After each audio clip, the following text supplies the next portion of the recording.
Assalamualaikum warahmatullahi wabarakatuh.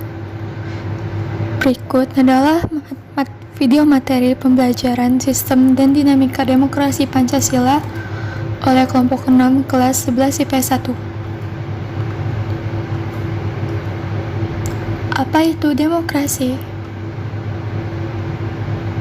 Menurut bahasa, demokrasi berasal dari bahasa Yunani yang terdiri dari demos dan kratos atau quartein, yang berarti pemerintahan rakyat.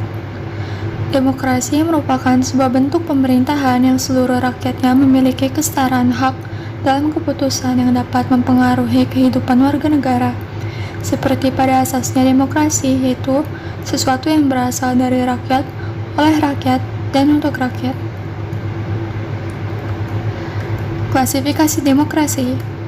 Berdasarkan titik beratnya, demokrasi dibagi menjadi 3, yaitu demokrasi formal, yang berarti demokrasi ini secara umum menetapkan semua orang dalam kedudukan yang sama dalam bidang politik tanpa mengurangi kesenjangan ekonomi.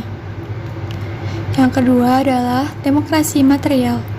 Demokrasi material memandang manusia mempunyai kesamaan dalam bidang sosial, ekonomi, sehingga persamaan bidang politik tidak menjadi prioritas. Yang ketiga, demokrasi campuran. Demokrasi ini merupakan campuran dari kedua demokrasi formal dan juga material. Demokrasi berdasarkan ideologi dibagi menjadi 2, yaitu demokrasi liberal, yang berarti demokrasi ini membicarakan kebebasan yang luas pada setiap individu. Demokrasi rakyat. Demokrasi ini bertujuan untuk mensejahterakan rakyat. Negara yang dibentuk tidak mengenal perbedaan kelas. Semua warga negara mempunyai kesamaan dalam hukum dan politik. Yang ketiga, berdasarkan kehendak rakyat.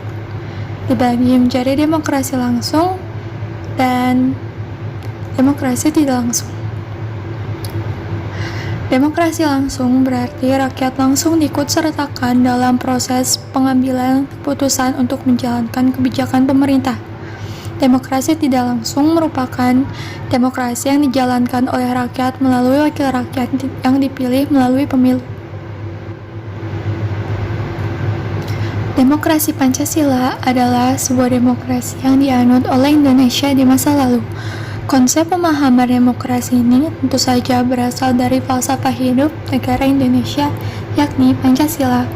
Pancasila merupakan representasi yang mewakilkan kepribadian bangsa Indonesia. Prinsip-prinsip demokrasi. Yang pertama ada kedaulatan rakyat, pemerintahan berdasarkan persetujuan yang diperintah, kekuasaan yang mayoritas, hak-hak minoritas, jaminan hak asasi manusia, pemilihan yang bebas dan jujur, persamaan di depan hukum, proses hukum yang wajar, pembatasan pemerintah secara konstitusional, pluralisme sosial, ekonomi, dan politik, nilai-nilai toleransi, pragmatisme, kerjasama, dan mufakat.